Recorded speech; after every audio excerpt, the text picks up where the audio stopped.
So here's what we're going to be working on today. So I have, let's see, 5 cards here. The first is we're going to be setting up OAuth, or logging in users with GitHub OAuth. So like they're going to give a link and it's going to be like log in with GitHub, and we're going to be like building that functionality using a library called Passport. And after that, we're going to set up a user entity, and we're going to basically store, we're just going to set up our entity as just the database table, and we're going to store the data that we get back from the OAuth request. And then we're going to persist the users after they log in with GitHub, and we're going to be using sessions with that. And we're also going to be storing the sessions in Redis. And then lastly, I'm going to, at the very end, show how to contribute back if you want to create components for CodePonder. All right, so let's start off with this GitHub OAuth piece. So first off, I did one thing before this started, and that was to just go to GitHub and create an application. And so when I created an application on GitHub, it gave me a client ID and a client secret. So I created a .env file here, which I'm not going to show you, which has basically these 2 keys which we're going to need. And I also created a .env.example so you can see what secrets that this project uses. And the first thing that I want to do is add a package called .env-safe.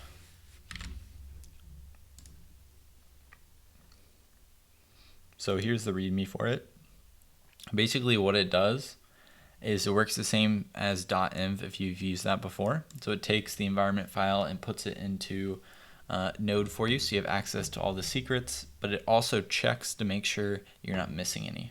So let's say I forgot to set these 2. It'll be like, hey, you didn't set them, please set them.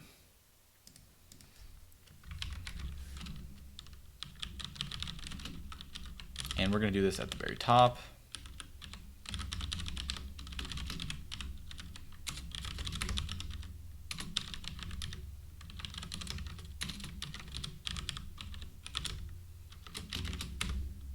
In their example, they use require.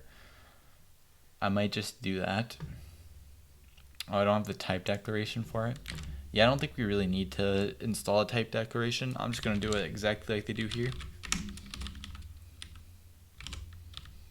And now when we start up our server, nothing special or different is going to happen, but we have now that stuff in our environment variables. I just don't want to use Mongo anymore because everyone seems to say you should steer clear of it. Yeah, I see that a lot as well. Yeah, I've heard it having a bad rap for losing data as well. And I feel like a lot of people are just like having a lot of success with Postgres. How do you find out about all these cool new packages? Actually, this particular package, someone just actually mentioned in a comment on YouTube. So, and I've been just using it ever since because I like it. So I don't know where I heard about .env, but I used that and they're like, hey, -safe is pretty nice because it checks. And also it's great for GitHub because now I can push the .env.example and other people can see where to do it. But besides that, other places I get information from, Hacker News, Reddit, and then Twitter, and then just other people that I talk to. Check out my CI/CD I've developed for my next Prisma monorepo. I'll post it on your Discord at general. Sounds good, man. I'll check it out. All right, so now that I have these 2 things in my environment variables, I can access them like this. And then I can just copy and such. So what we're going to do is, here's the library that I talked about, the Passport library. We're just going to follow the example.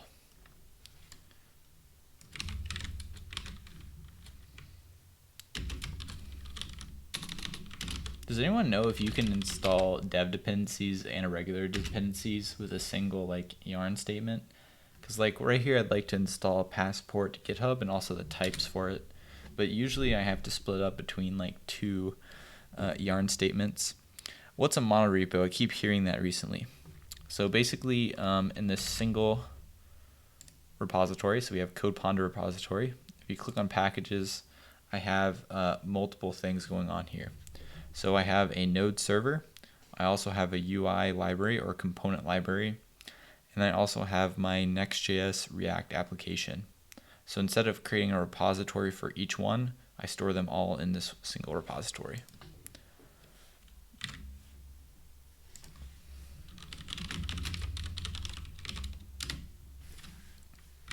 And just forgot to add it as a dev dependency. Oh, I can do and. Yeah, that's a good idea actually.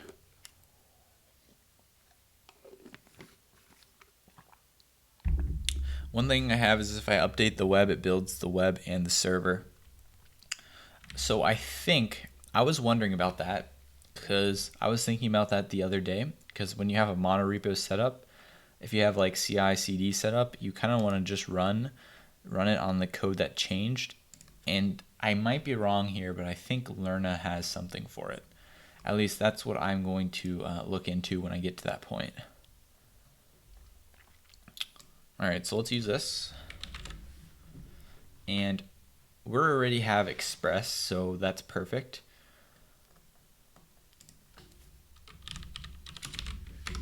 And we're just going to say passport.use.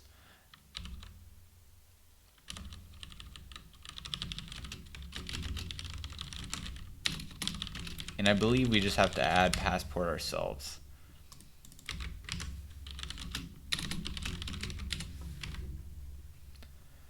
All right. I don't know where this GitHub strategy is coming from. Okay, it's coming from Passport GitHub.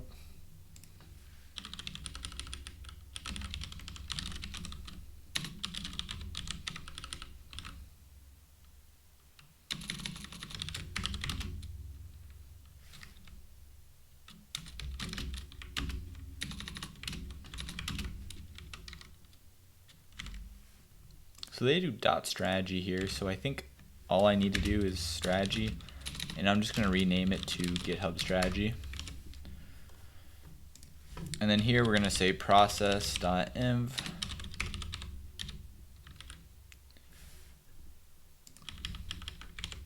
So if we hover over this, we can see it says type string or undefined is not assignable to type string. So what that means is this expects to be a string, but this value can be a string or undefined. So I'm going to say I know it's not going to be undefined, and I can do that with an exclamation point. All right, we're going to have a function here.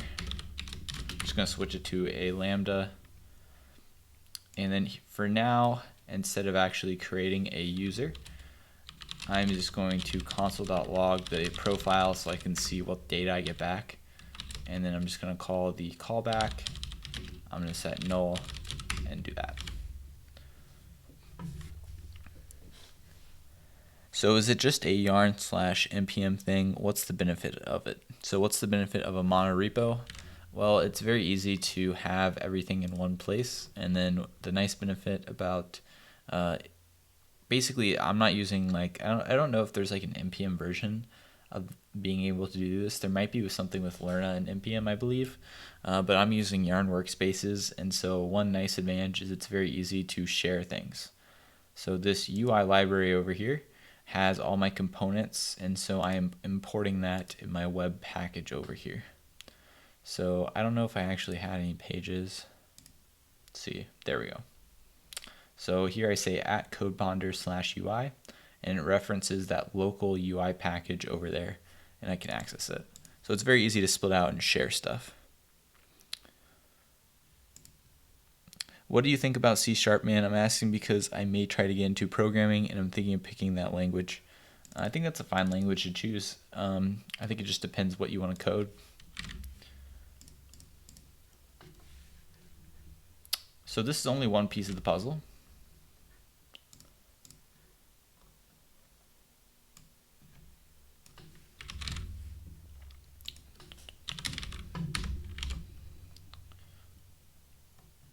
So now here is where we want to pick what we want to do here, and I'm going to, so this is where we want to redirect users so that that like triggers the login. I'm totally fine with auth/GitHub. And then here's the callback URL. The callback URL that I used was OAuth/GitHub. And so I'm just going to paste that in here.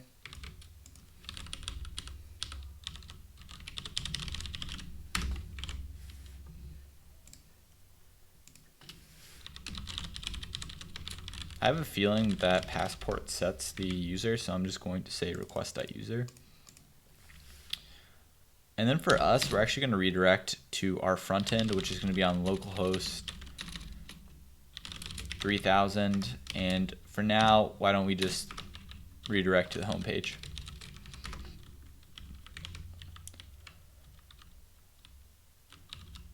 We don't have any kind of failure redirect here. And then also we're going to set up sessions ourselves. So I'm going to say session false, so passport doesn't do anything with sessions there. And I think we're good. I think we can try this out and see if I made any errors. And basically we're just going to go to /auth/GitHub to trigger it and see what happens.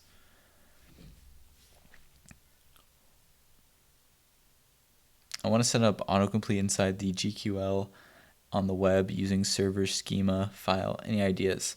Have you checked out the new Apollo VS Code plugin? I believe you can get auto-completion inside of your queries with that. Oh, so instead of having to write relative paths, yeah, exactly. You can directly access packages in other places. Also, I'm not sure if relative paths like that will break like when you want to go into production.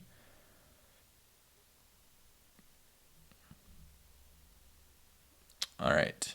Yeah, and then I think Prisma also had a plugin a little while ago for doing something similar. Haven't compared the two, so can't say which one is better. All right, let's go ahead and give this a try.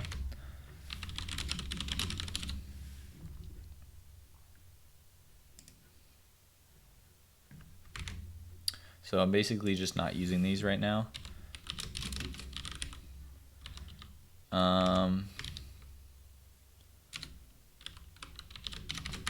Cool. So look, TypeScript just wanted me to add an underscore underneath. And, oh, do I already have something? Oh, yes, I do. So I already had it running over here. So I tried adding or starting it again, we got a problem. All right, so to kick this off, I'm going to go to localhost 4000. That's where my server is. And then I'm going to pick the URL that I did here. So the authenticate one.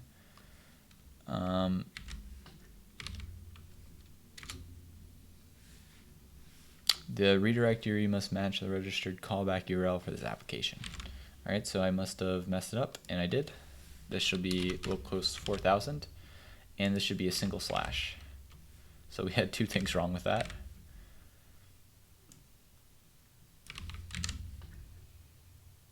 Okay. So this looks like a good sign. So we can see CodePonder is the person that's requesting access to my GitHub account. I'm going to authorize it. And we never called passport.initialize. Okay. So cool. It looks like we got all the data for me either way, and it looks like we just need to set up passport or call initialize on it. Ben or anyone in chat, have you ever messed with FFmpeg for Node? I haven't tried the Node one, but actually that's what I use in my YouTube videos. So I actually use that to increase the sound of the videos. And do I use it for anything else? Yeah, sometimes I use it also to convert videos from to MP4 files. So it works really well, and I think that's pretty much the standard library to use if you do any kind of video manipulation. So let's figure out what this passport initializes.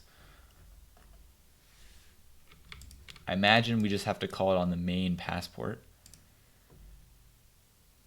Actually, instead of going through the docs, they had an example here.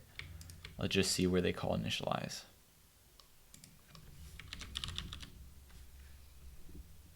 That's easy enough.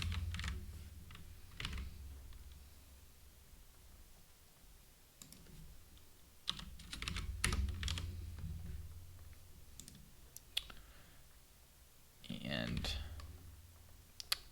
now I need to decide what data that I care about and what data I don't care about. So let's go to our entity and let's add the data. So first thing that we care about is username, email. Did we get an email from this?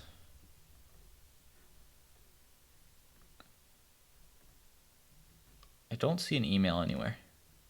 Email is null. I'm wondering, I mean, I definitely have an email set up on my GitHub. I wonder if I have to specifically ask for an email. That might be the case.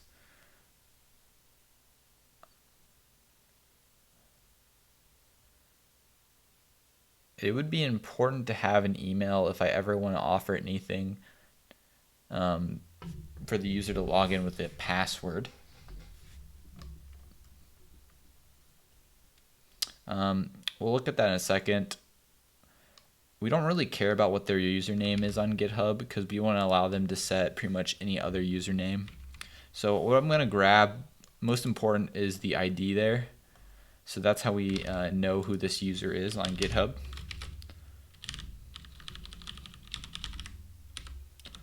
And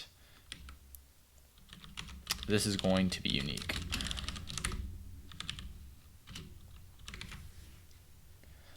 Now, do I care about the profile URL or photos? I think I do care about an avatar picture. Now, one question is, should we just use the avatar that GitHub, like literally use this link, or should we set up like Cloudinary or something and grab that URL? So what I want to check is see what Spectrum does, because they have users log in with, for example, your GitHub. So if we go here and we inspect Spectrum, we can see what they do. So if we click on images, okay, so they actually upload the images themselves. So they are not just like requesting GitHub's images. Okay, so we'll probably eventually need to do that. For now, I'm not going to, but I'll like add that as a to-do for later.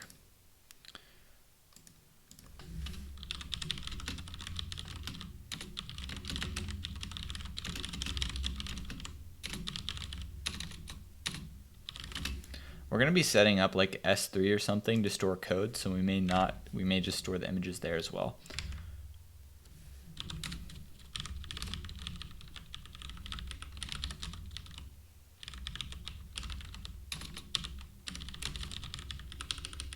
And this is not really a unique value. Yeah, we probably have to request it, the email specifically. I remember doing that for Facebook when I was doing OAuth for that. Yeah, I agree. When I was checking out the documentation for FFmpeg, I don't know how you say it, this guy. But like this is, for example, this is the command that I run. I agree with you, it's total nonsense, and I pretty much just get any kind of thing that I want to do with it off of like Stack Overflow, because I have no idea what it is. Like here's, I'm inputting so this is currently what I use for one of my YouTube videos, is I'll input a video, I'll input a sound file, it merges them together and spits out a new one. And so there's all this stuff in the middle that tells you what happens, I guess.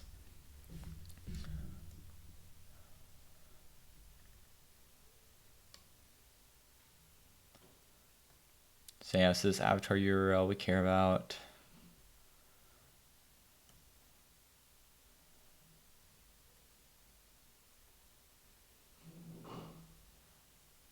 And I think we also want the user's bio.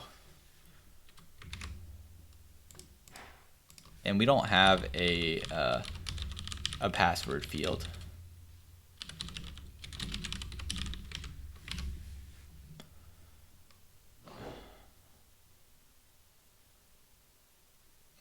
I don't think we care about location. Should we care about location? We can always request these fields later. So I'm gonna add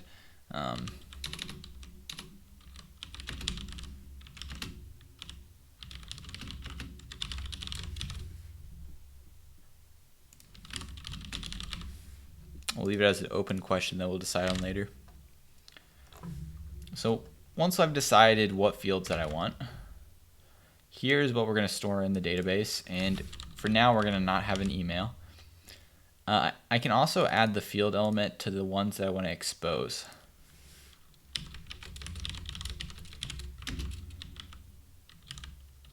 I forget if I need to do something special for IDs.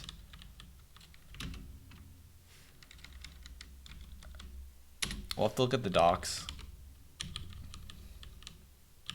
So I don't want to expose this on my GraphQL schema. I do want to expose the picture URL. And I do want to expose the bio.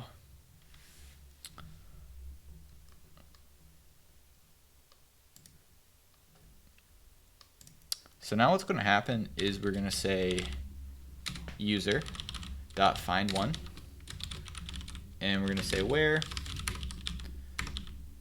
and we're going to say GitHub ID, which is equal to profile.id.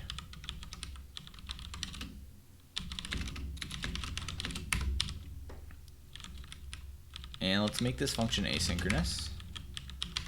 And then we're going to say if we get a user, we'll do one thing, otherwise we're going to do this. So if we get a user, we're just straight done. We're going to say user, and we're going to pass in the access token and the refresh token.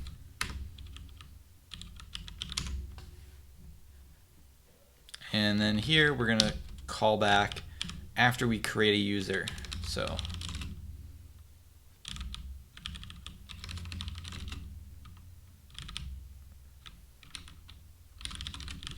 should we say let and then reassign the user here?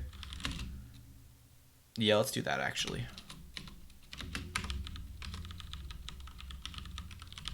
So either way, we're going to call the callback like that. But if we don't have a user, we're going to say user.create. And then we're going to save it to the database.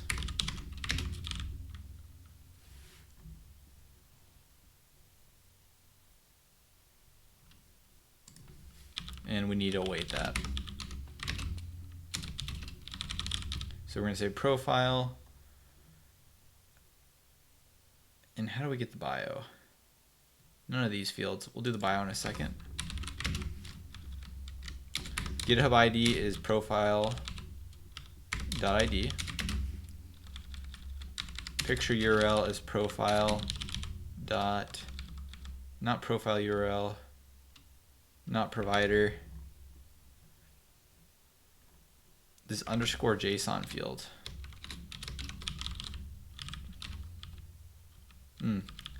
So what we'll say is this is anything. So underscore JSON, and then we're going to grab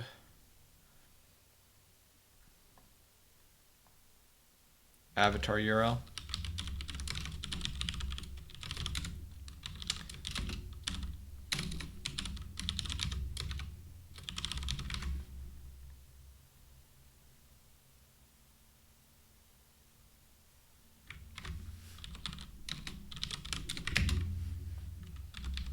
We don't care about setting the ID, so now we set those fields and we're good.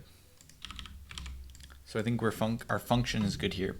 So after we get the data back from the GitHub OAuth, we check if we have that user in our database already. If we don't, we create that user, we put in the information we care about. We didn't set a username. Should we need to talk about that actually. How do we want to handle that? just rewrote authentication parts on 2 apps, one production and one in dev because of you. Now I've thrown everything JWT and all nicely with session and Redis. Well, I'm glad you got everything set up with that. You're going to like it for your future projects. It's a good investment. Yeah, it's really fun also to kind of just play with and learn the different ways you can authenticate your application. So what's wrong with using JWT? Basically, there's an entire video about that. If you go to, I forget the name of it. I linked it in my Discord chat. Or if you want to give him the link there. Hey, Astro, how are you doing? Just use the OR operator. 081 or create. Yeah, I could do that probably. I think this is a little cleaner though. I don't know if I'm allowed to post URLs, but Ben posted one. Yeah, go ahead. You can post the URL. I think, well, this will be a good test. I got rid of, or I restricted, or I removed some of the restrictions that my bot has, so it should hopefully not ban you. Okay, so this username is something I want to have the user be able to select and that we don't set from GitHub.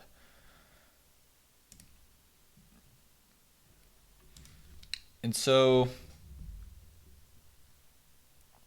when we set a user, I guess, so I don't want to set the username to undefined. So maybe I'll just give them a random username.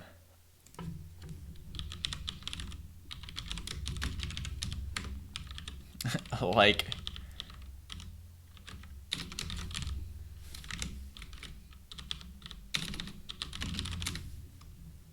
okay, it is just UUID.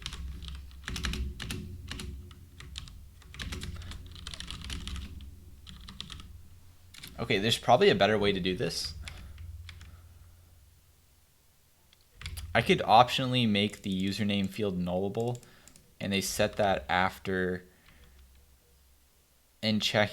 Basically, I don't want to check everywhere if the user's username is null though.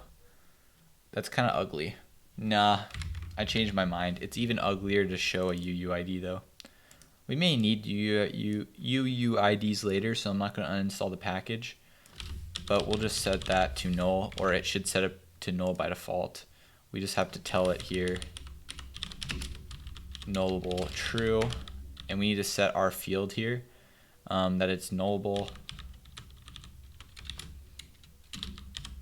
which I'm not sure if it automatically picks it up if we put the and there. We'll have to check, or the question mark. Also, what series are you referring to where he used Redis and sessions? I did one with, I think my Airbnb clone used it, and I didn't end up using it with Stripe, but I used sessions, and adding Redis to it is pretty easy. And we're also about to add Redis and sessions to this project. Why not using GitHub username? Because basically we want to allow the user to pick whatever username they want. And if they want the same one as their GitHub, that's great. If they don't, that's great too. Yeah, I was thinking about giving them a default username, or maybe some like we pick out of a good list or something. But I think I'm going to try this and we'll see how awkward it is. And if it's not, we'll maybe try that. We can always switch it out. I want to ask one question that is from React, but just end of this class. Yeah, you can ask it at the end or in the middle. Either way is cool. Yep, I use the Express session library.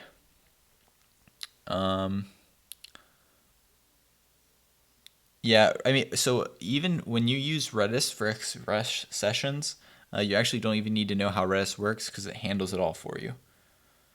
Yeah, we're definitely going to give them an option to change their username.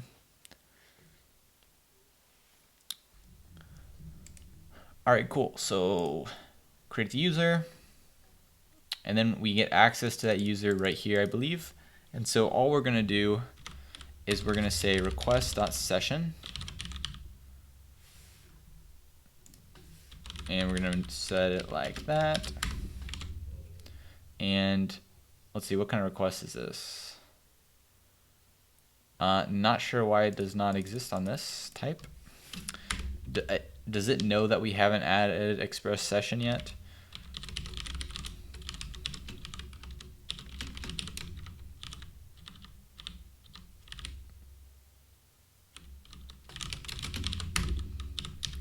All right, so here we're going to set the user ID, which is going to say request.user.id.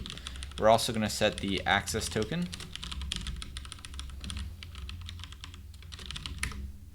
And so I said user here, so it's actually going to be user.user, I think. And also we're going to set the refresh token.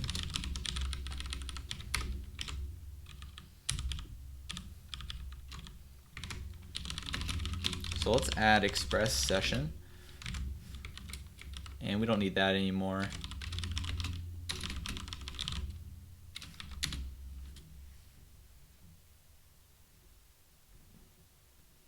Night, man. I'll see you later.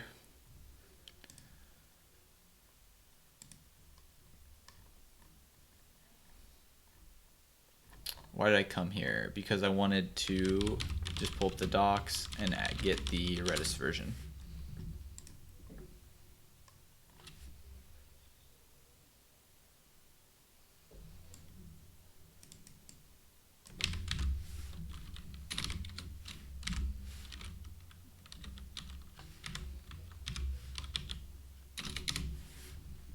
And we're just going to go over and grab the config that I use for my Airbnb clone.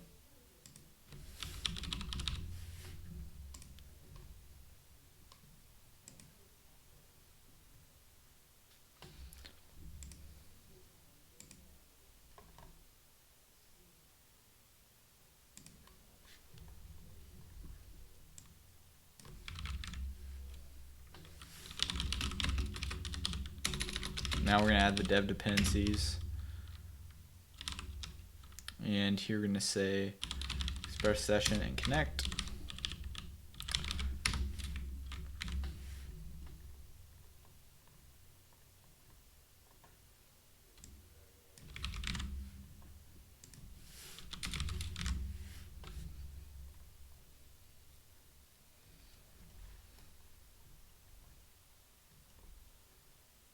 We're not going to rate limit quite yet.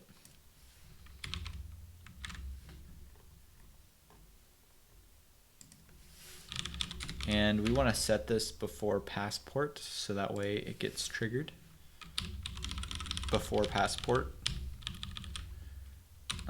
We now need to also grab, I believe I used IO Redis.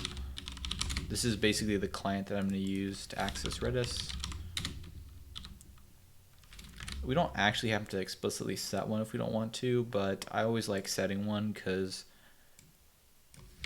I may want to access and use Redis for other things later anyway. And let's add the types for it.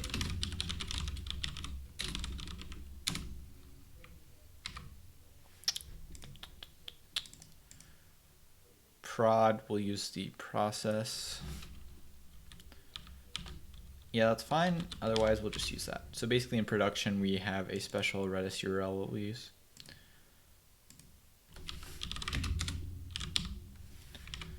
Am I exporting it? Yes. So we want to use that. And this prefix, we don't care about saying that right now. Okay.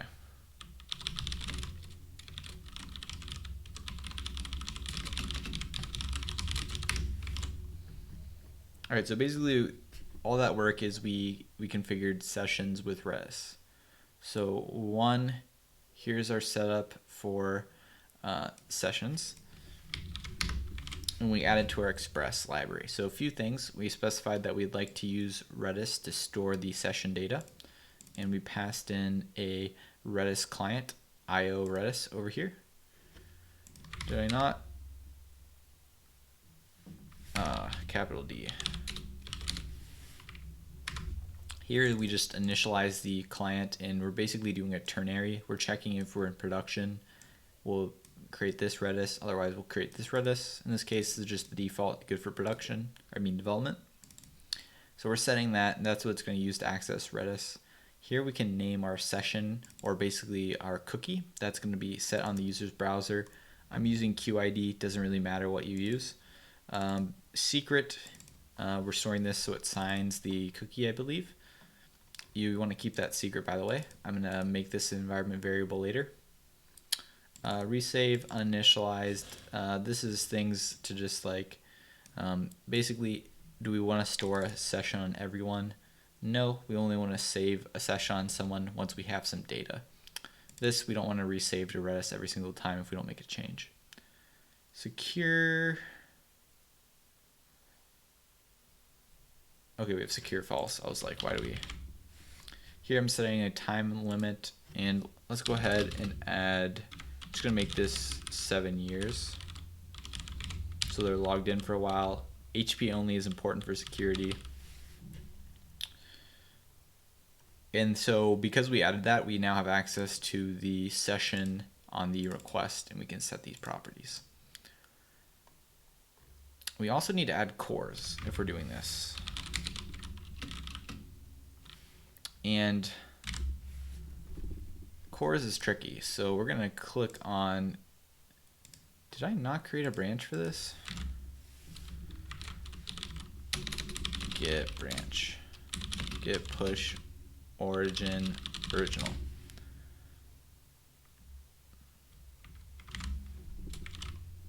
And we're gonna get cores from what I use for this. Hey Ben, could you explain what Redis is, does, and why you're using it here? Like, I went back to the Redis site for the first time, and it doesn't make any sense to me. Oh, let's go to the Redis site and see what it says. So Redis is an open source in-memory data structure store used as a database, cache, and message broker.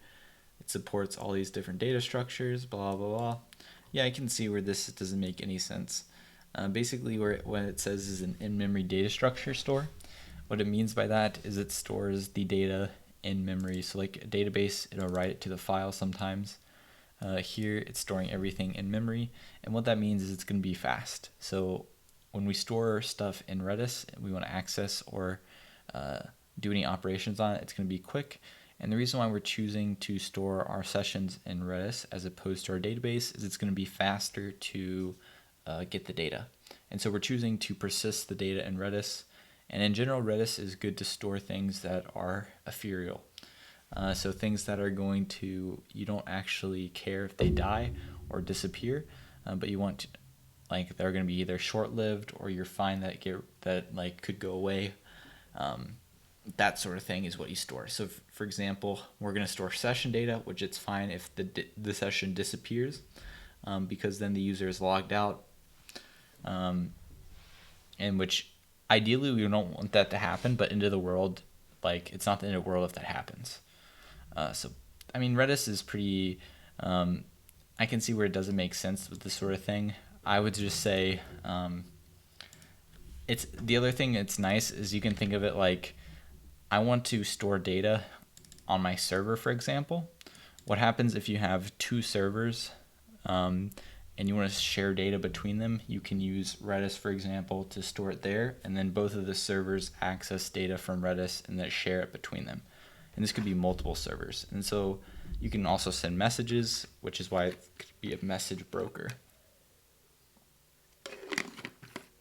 I don't know, that's like kind of, it's not a great explanation of Redis. There's probably a better one online. I have no computer science background, so I'm just self-taught in web dev, so some of these things are just beyond me. Well, you know what, they don't even teach Redis in school either, so you're really not missing out. I just recommend playing around with it, downloading on your computer, and it'll make a lot more sense. I have to build a dummy app using React.js on the server side using Node.js. I want to submit the form using Ajax post request, and I'm using fetch method. I'm getting a CORS error. I mean, if you're getting a CORS error, you just need to set CORS on your server and then make sure it has the right URL. Do you have experience with Connect Postgres Simple? Which one is Connect Postgres Simple? Is that the one for sessions? I'm not able to see the post request and inspect element Chrome. We're about to get here, I can show you what a CORS error looks like and how we can debug it in a second, because we're about to add it to ourselves.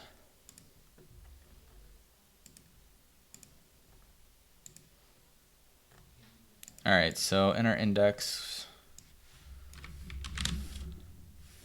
we're going to install the cores package.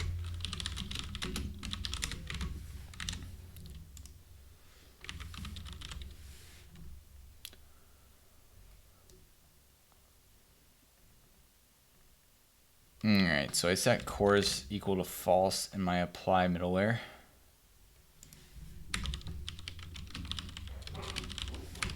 And then I just set cores right here in my app. And I also set proxy to 1. I'm going to go ahead and set that now because we're going to probably have a proxy.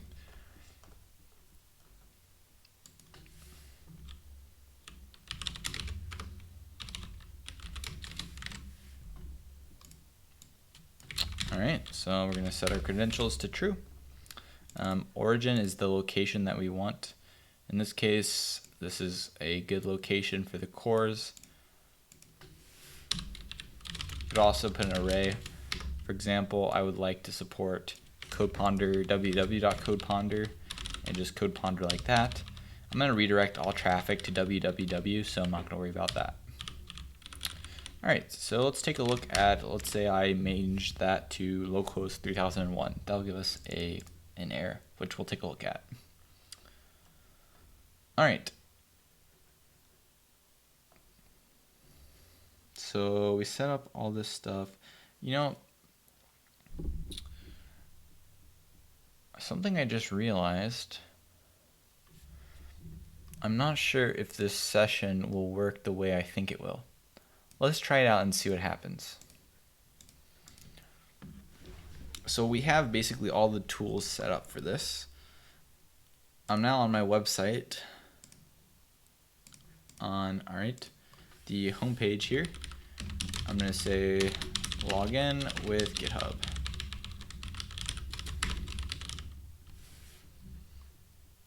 I'm actually going to put this on the home page.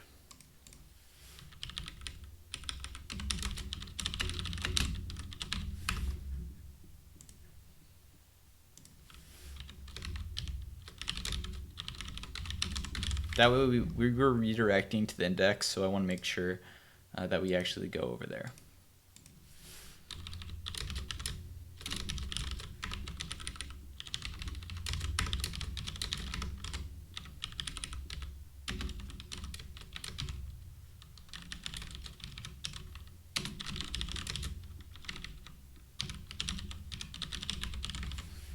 So this is the same URL that I would type into the browser to trigger it earlier.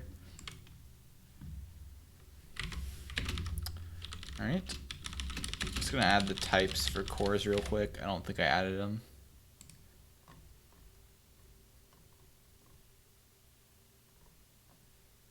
Setting credentials to true is important for cookies to work.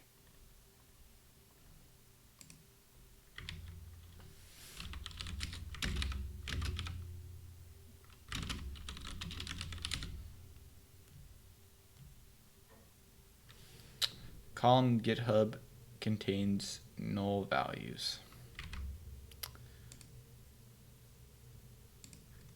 Did we create any users? Yes, we did. Because in my org config, we were using CodePonder. We're going to use CodePonder 2 as the database.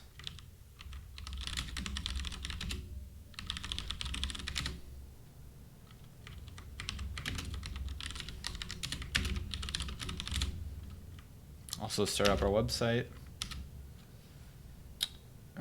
Generate UUIDs. I always forget this one.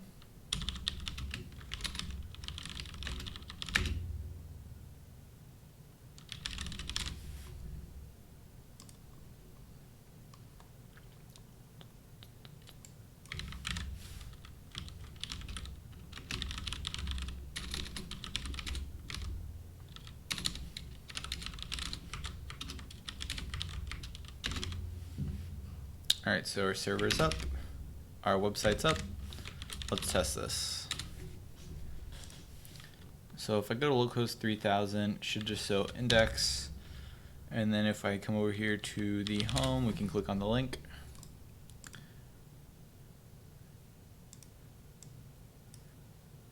All right, so what cookies do I have? So I have 2 cookies right now. I'm gonna get rid of everything. Now, I think it should automatically log me into GitHub.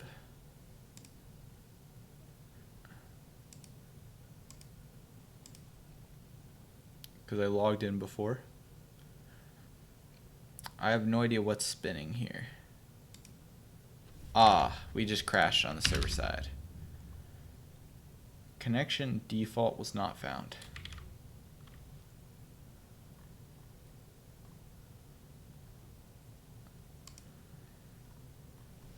So that has to do with us creating a TypeArm connection.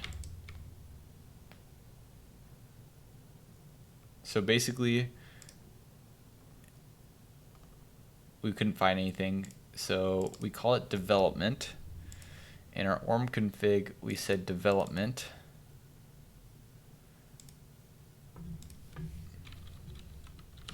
I had this problem before.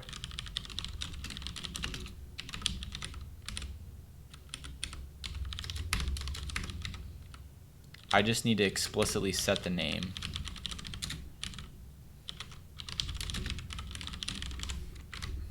There we go. All right, let's see what chat has said.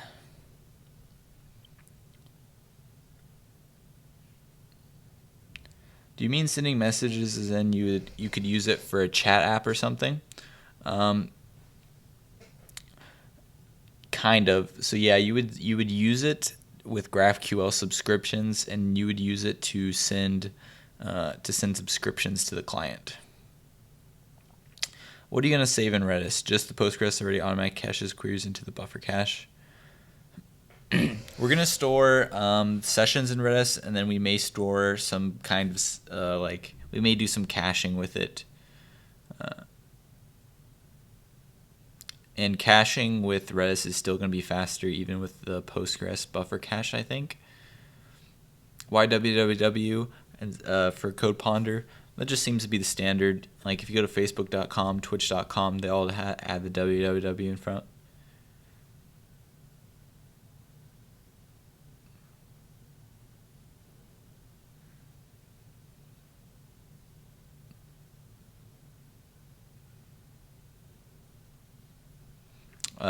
What's wrong with just default?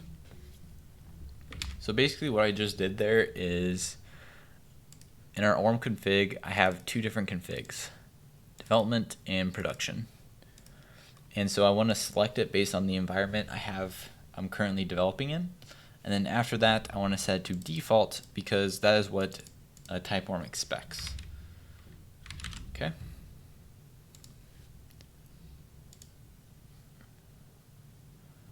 Fair to serialize user into session.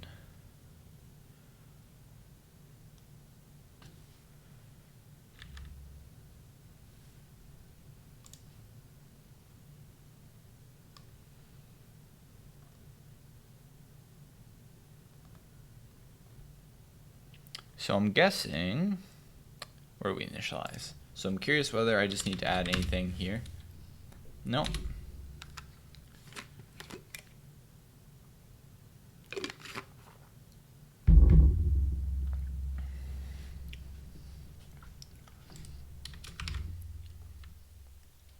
So I'm not sure what this passport thing wants me to do. I want to first see if we get any users.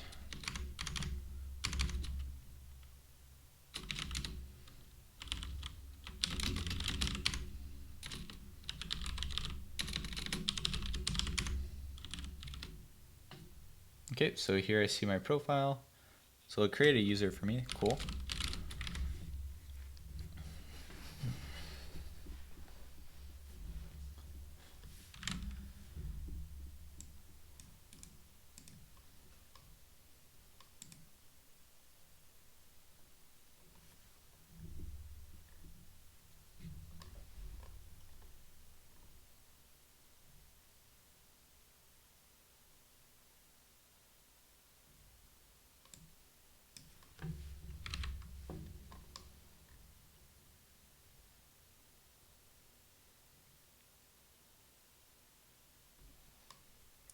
But I did set it to false.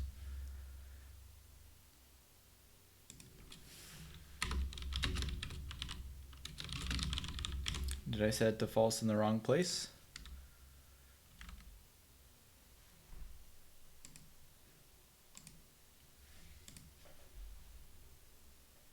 I did. Cool.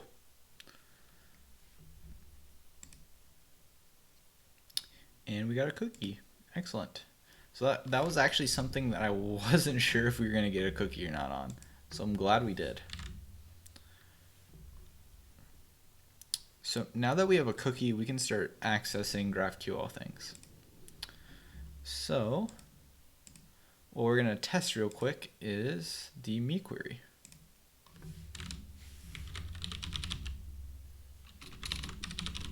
So we want to access the context, which is what I'm looking up in the docs right now.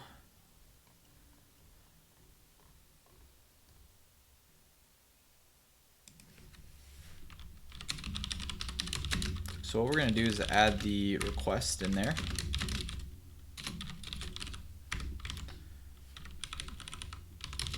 So now we can access the request in our GraphQL resolvers. And the reason we care about that is we are storing the user ID, access token, and the refresh token.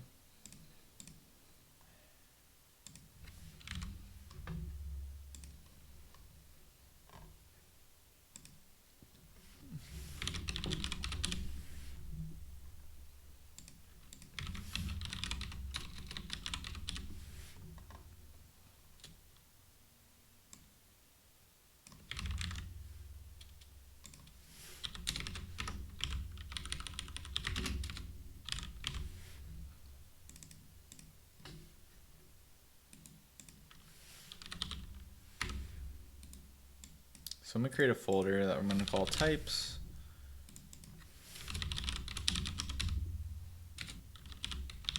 I'm not sure why I did TSX there.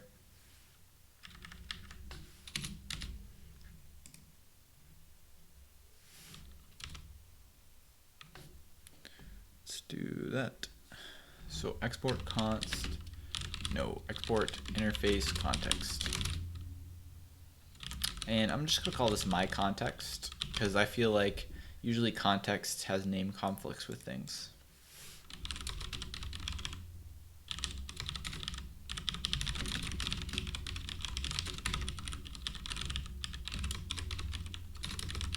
We're going to get this type from Express.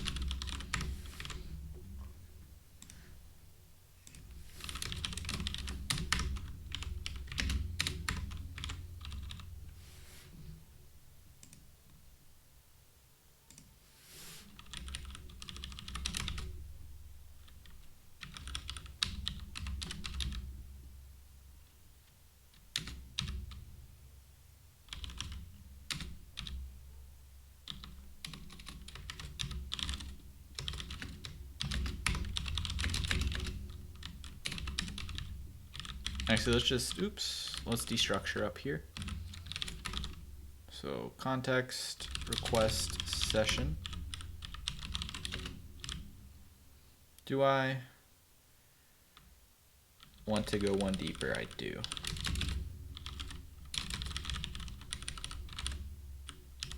So if there's a user ID, we'll try fetching a user. Otherwise, we're going to just straight return null.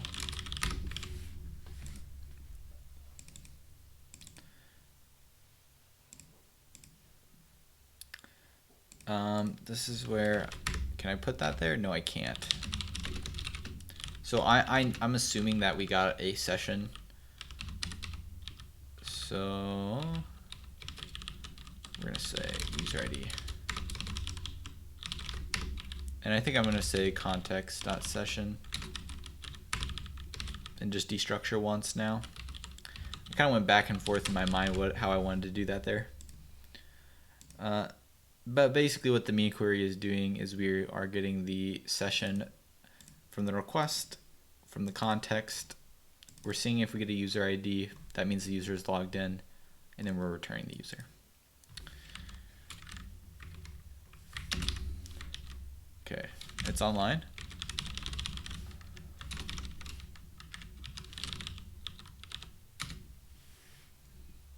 I'm not sure why I added graphical there. So here's our schema. So here's the me user, and we can see here are the fields that I can select: ID, username, picture URL, and bio. And again, that's because I added these fields. So this is currently of the type string, and I want it to be of the type ID. So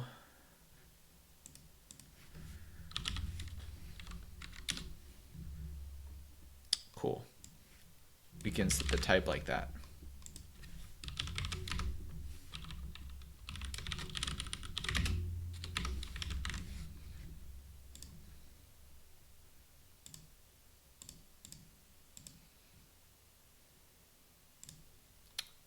I think I refreshed before my server refreshed. Hey Kappa, you can post links here. After you do res.json, what are you doing? Oh, that guy's...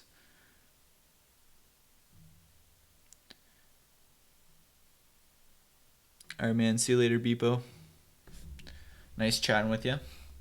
And you know what, we forgot to go over the cores error, which we're gonna get to in a second though.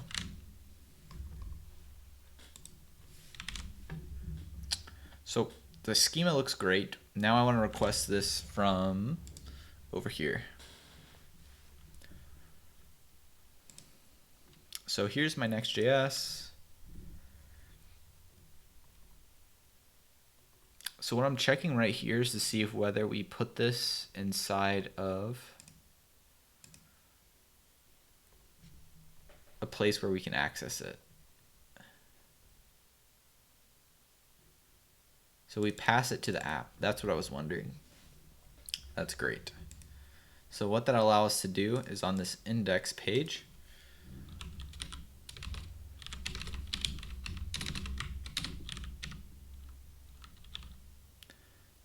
you know what I just realized? How are React hooks gonna work with Next.js?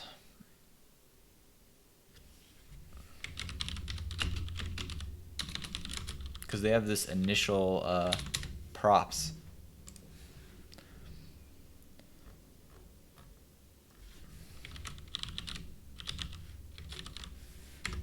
Okay, this is what I was looking for. So this is going to be the index page, which we'll just call index, I suppose.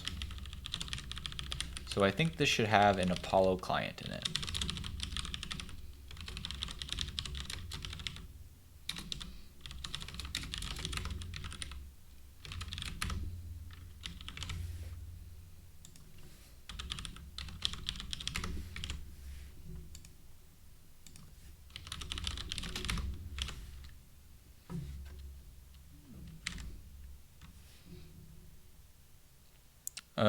I'll take a look at your thing in a second, Kappa. All right, so let's go over to, let's close some things. I have a lot of tabs up. Okay.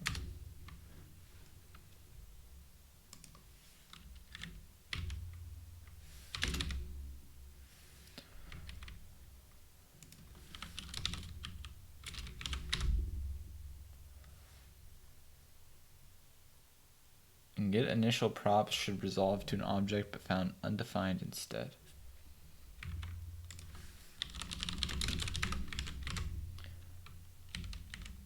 Okay, yeah, I think it was because I wasn't returning anything.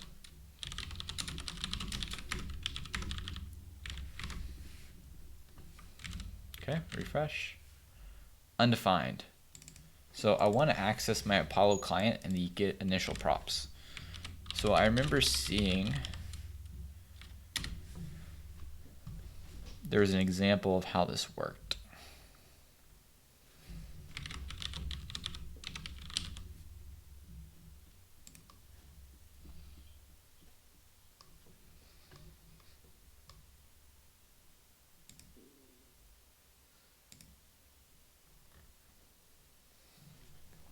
Okay, so we're just going to replace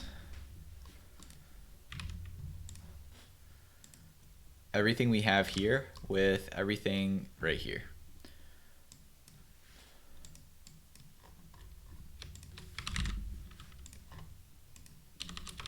Bye, buddy.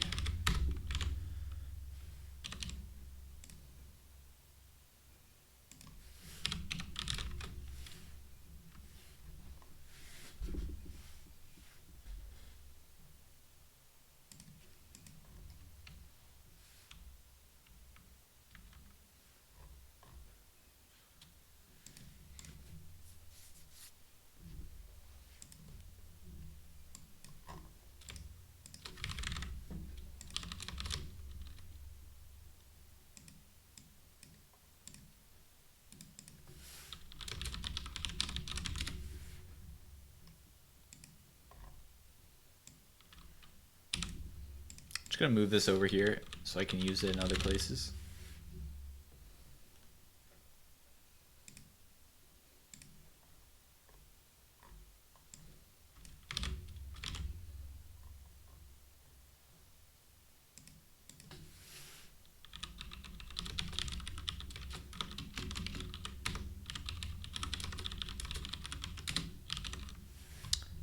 Let's install this.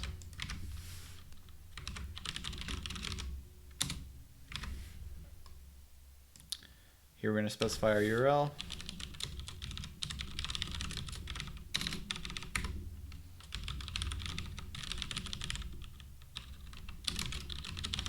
We're going to say include for the credentials. Here we're going to say we're going to set it in the header. That's cool.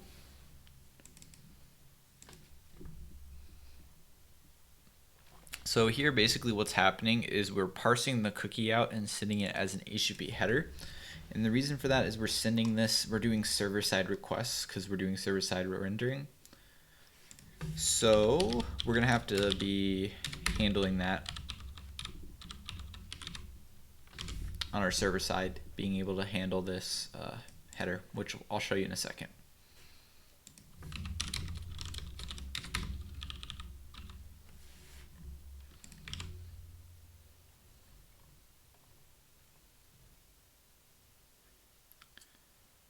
All right, I think this looks fine.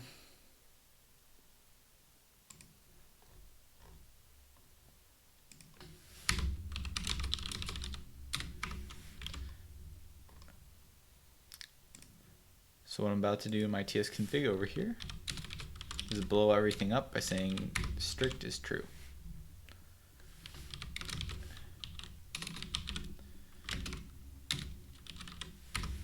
And no implicit any. We'll come back to this. So now all this needs to be checked. TSX for this, yes, because this has that. What city in Texas? I am from Austin. Why not if not window?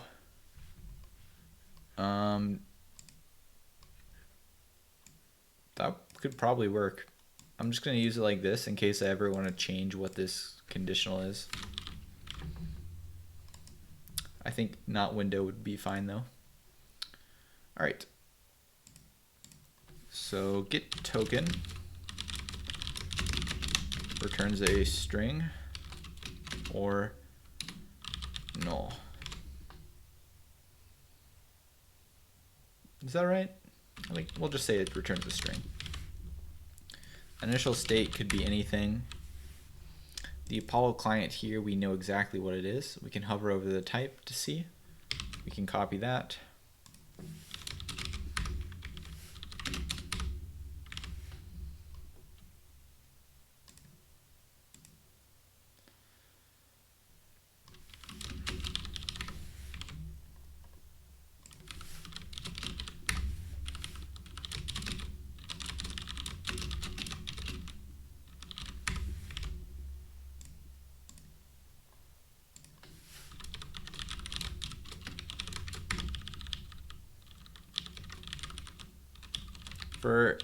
For this purpose, the request is going to be of type anything.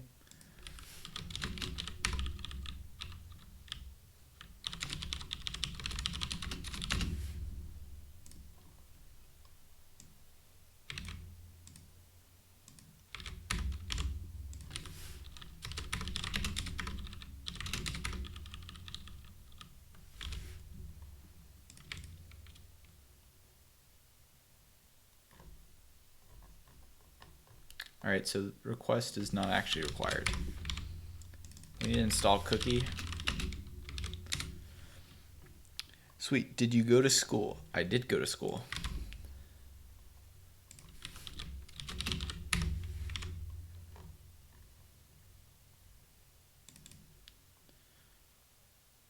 So we called our cookie QID.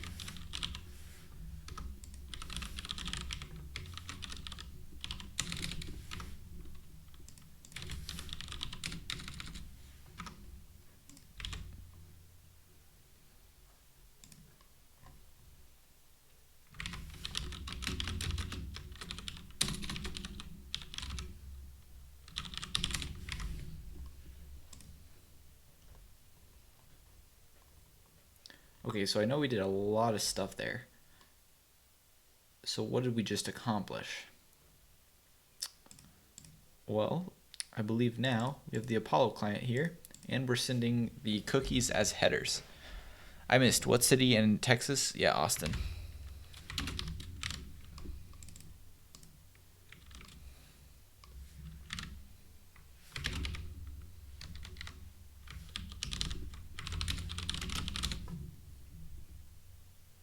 Home of InfoWars, that is correct.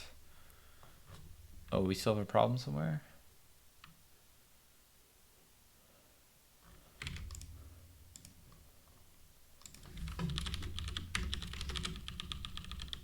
So all these things can possibly be undefined, so I assert that they are defined. We'll say any there.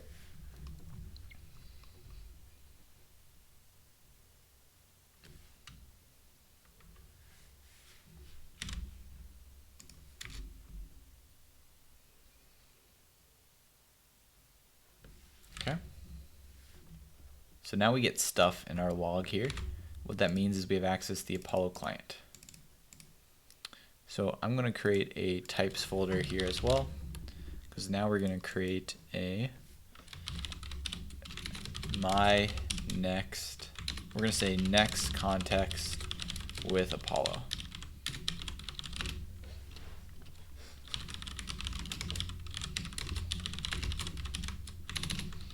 Let's make an interface.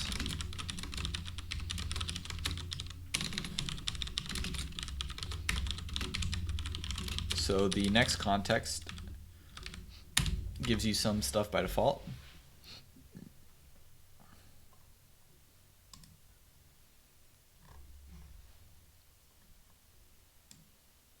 And then we added in the Apollo client.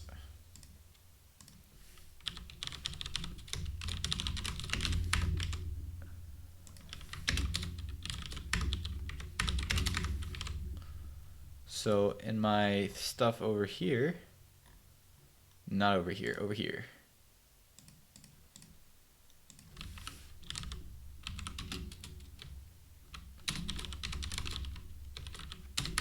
I can specify that, and why I specified that is I can say Apollo client dot query, and now I can write a query.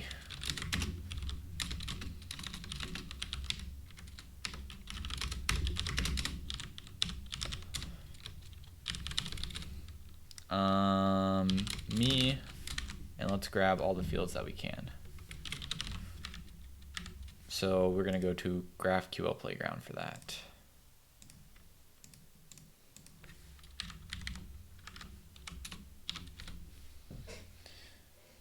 Cool, I'm in Dallas. Austin has a nice startup scene, huh?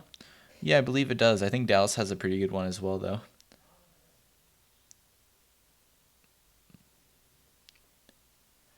That's exactly where I wanted auto-completion. Yes, that's exactly where I want it as well.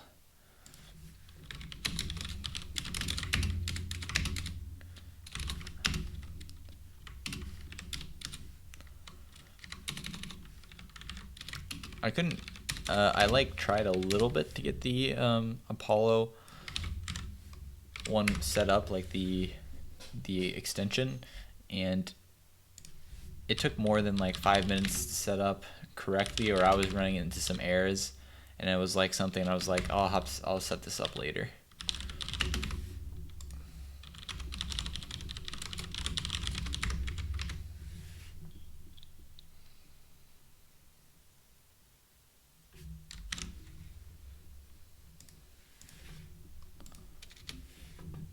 So I believe this should return null.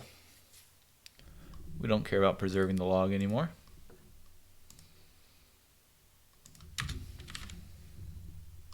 So we do get null. And so why did we get null, guys?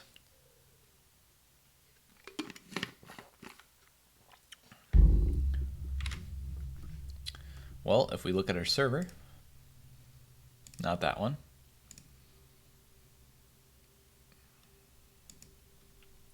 we check if we have a user ID, which in this case we didn't, so it returned us null.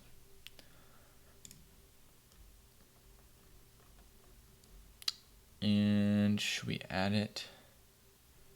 Is that it right here? app.use. Request, response, and there's also next. So here we're going to add some custom middleware. Now the reason why we didn't have a user ID is because the cookie did not get sent. Oh, we can't actually check it here. And the reason for that is because it's being sent in the authorization header. Or it's being sent in the header and not as a cookie. At least when it's server-side rendered. So we need to accept both cookies and headers. And we call it authorization, and we have a bearer token like that. So this is real easy, is I'm just going to pipe it into a cookie. So I'm going to say const authorization is equal to request headers dot authorization. Let me guess, doesn't exist on that type? Yes, headers. There we go.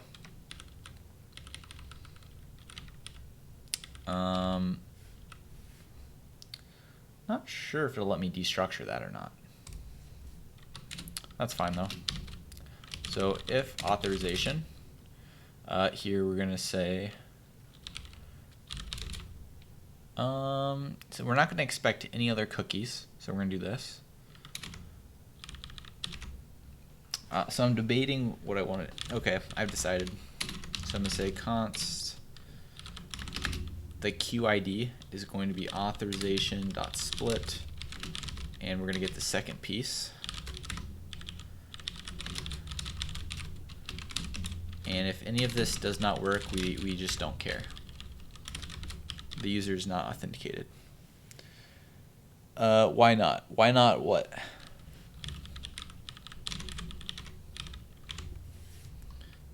So, okay. I have somewhere something that is not valid code. I think it's because it's space. There we go. So this ID here, I'm just going to say request headers.cookie. And I don't know if it's cookie or cookies. I'm going to say cookie.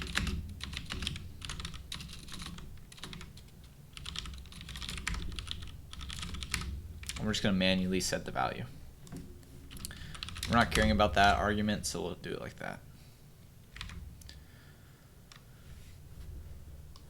All right, let's give this a try now.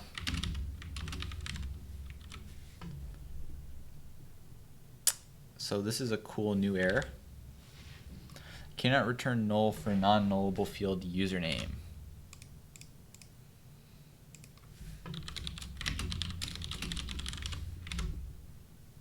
All right.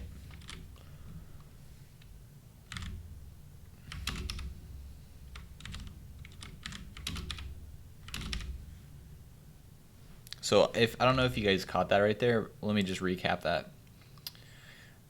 So what I'm doing here is I'm getting the QID from the header in the authorization header. I'm grabbing the token here, and it's bearer space the token, so that's why I split by space and got the second value. And then here I'm just putting it in the cookie QID. And what's important here is I'm setting it before the session, because the session parses the cookie, and that's how this guy is getting authenticated. So now we're actually returning a user back, and we can see that here. It doesn't say my name because I didn't. Oh, you know what? We should really be storing the person's first name, last name, I think, like GitHub. but we can see this information at least.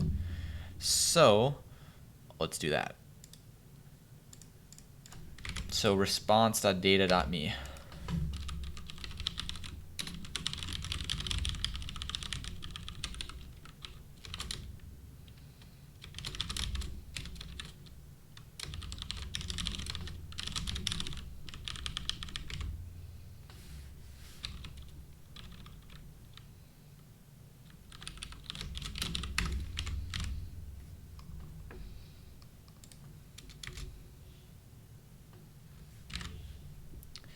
And I believe it's null,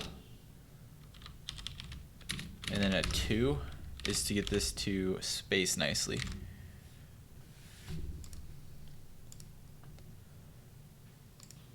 Nah, I can't remember what to do to make it space nicely.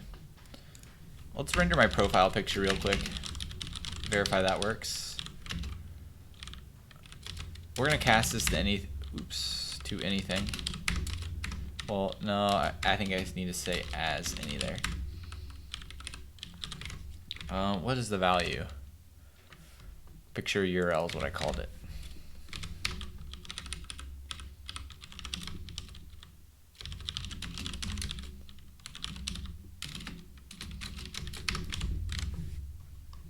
Nice. So this is the current user that's logged in. That's me. Nice.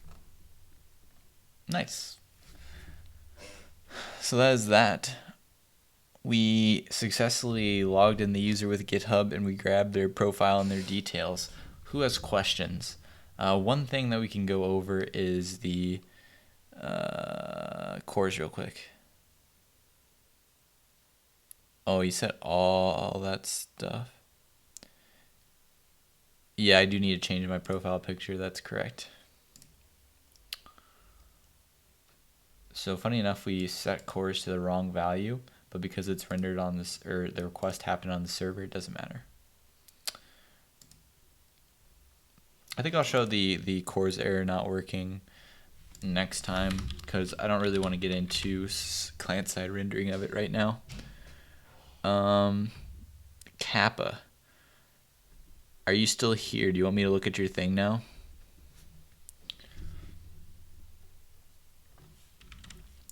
So let's see what we accomplished. So we got GitHub OAuth working. We created a user entity. We persisted them with sessions, and we stored the sessions in Redis. So we did all that. Just last question, do I need to set these every time? No rush though, when we're done with this. We can take a look at it now. Actually, can you repost the link?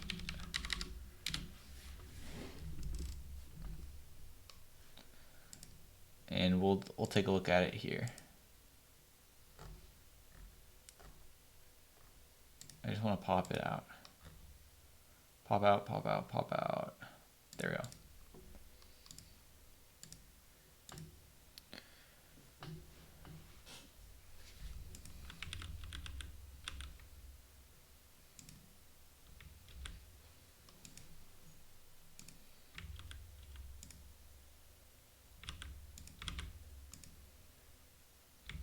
Is there any reason to do this and let TypeGraph generate a schema for non-entities as opposed to creating a schema directly? Okay, so you created an error object.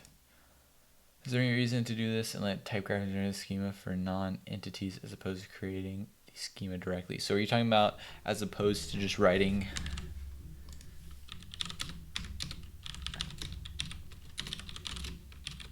I don't know, type error, and then you had path as a string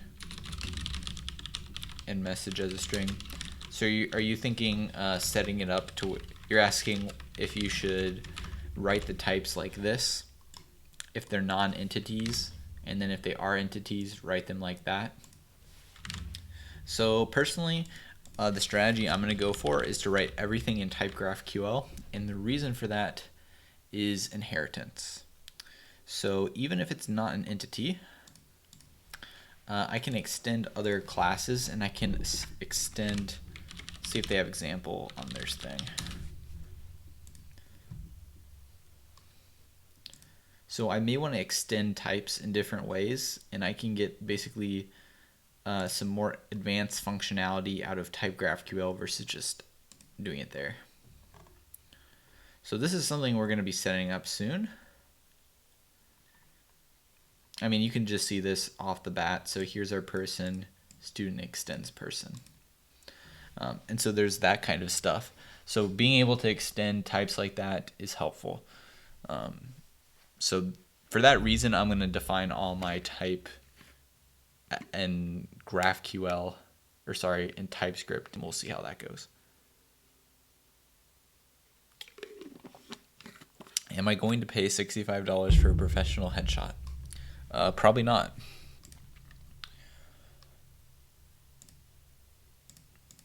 All right, so shall we do the last thing and go over how to contribute to this?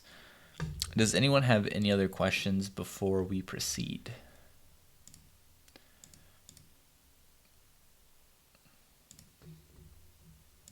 Let's commit our code to GitHub real quick too. Thanks for help, guys. Need to go to office. See you later, Astro. We made a ton of changes. Overall, we just did GitHub OAuth. That's the main thing we did, but we did a ton more than that.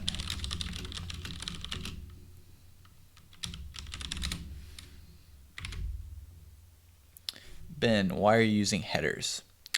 Are you talking about for sending the token or the cookie? Like right here. And why we are doing this.